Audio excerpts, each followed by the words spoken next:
Hello everyone, welcome back to another Magic the Gathering Commander review for the Champions of Kamigawa set.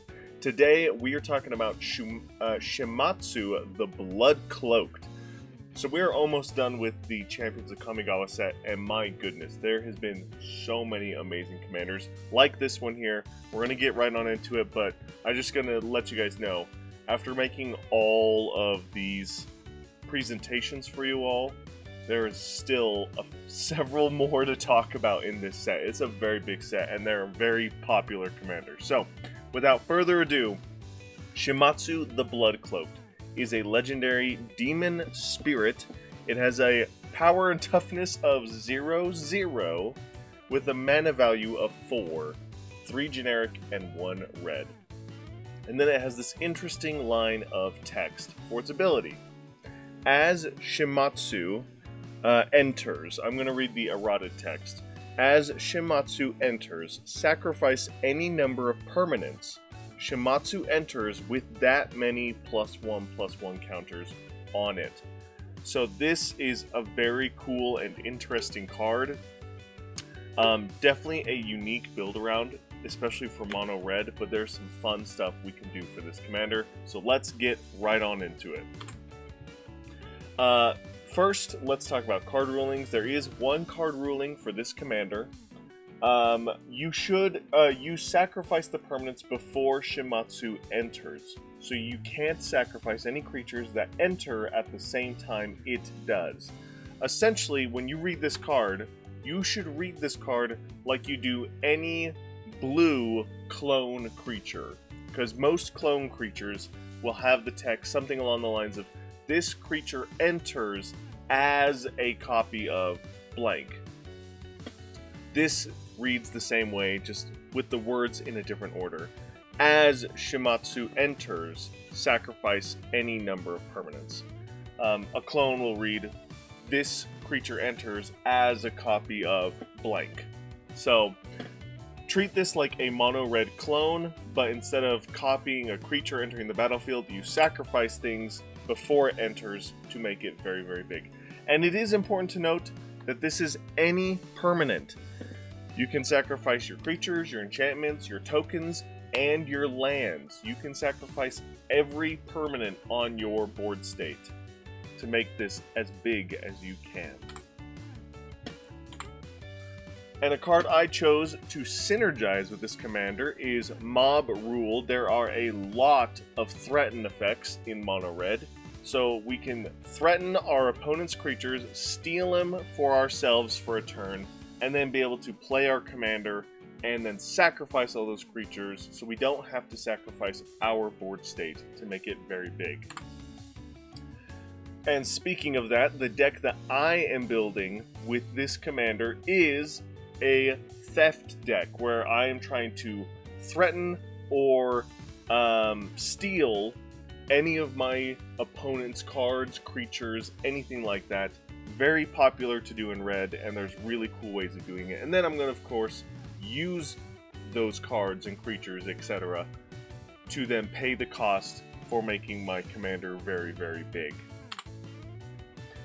A popular deck idea on EDH Rec is treasures, and because you can sacrifice any permanent, you could build a giant hoard of treasures and then sacrifice all those treasures to your commander.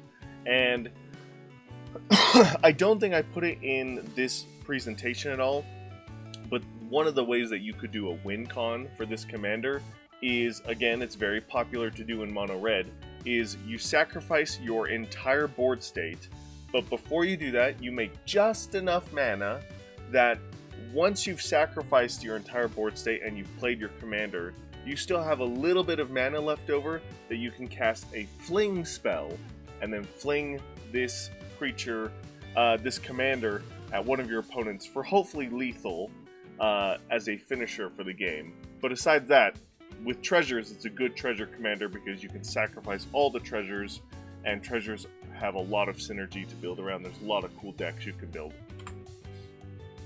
And then lastly, I was trying to think of an aristocrat mono red deck, because obviously if you are going to be building around the sacrifice outlet, you want to build that fun aristocrat build with mono red. And for me, one of the fun, janky build-arounds to do that with is, of course, devils. Devils have this fun little text that when they die, you get to deal 1 damage to any target. So it kind of makes this fun mono red burn aristocrat deck where you want to have things like impact tremors, so when you're making your army of devils, they're all pinging everyone for damage. When they're dying, they're pinging everyone for damage. And then, of course, when you play Shimatsu, hopefully you've accumulated a large board of devils that you can then sacrifice and then burn whoever and whatever you need with your army of devils that you sacrifice. So very fun, very unique, and very janky build-around. I think it'd be a lot of fun. Let me know in the comments below what you guys think. And that is going to do it for Shimatsu the Bloodcloaked. Really cool card. Obviously, be careful if you do build around this and you are going for that big sacrifice everything to make it gigantic. Be careful that your opponents don't immediately blow it up or have some crazy weird interaction to interfere with your plans. There are ways that you can protect yourself in mono red with like redirect effects or copy effects. Just keep that in mind. But I think this is a fun commander. It's really unique in what it does, and I think that that is really cool and really going to make an interesting game experience for your table. And as always, it is a very popular commander, so that is why it has the rank of S. Lots of different deck ideas you can build around this commander, and I think that's mostly just because it doesn't matter what kind of permanents you have in play. You could do enchantments, you could do clues, which isn't going to be really powerful in red because there's not a lot of investigation going on in red. But you could do any permanent type, essentially, and build around that as an archetype, and still have Shimatsu as the commander because it doesn't care what type of permanents you have, just as long as you have permanents. So, really cool commander. Let me know what you guys think in the comments below. Thank you guys so much for all your support, and as always, I'll see you in the next one. Bye!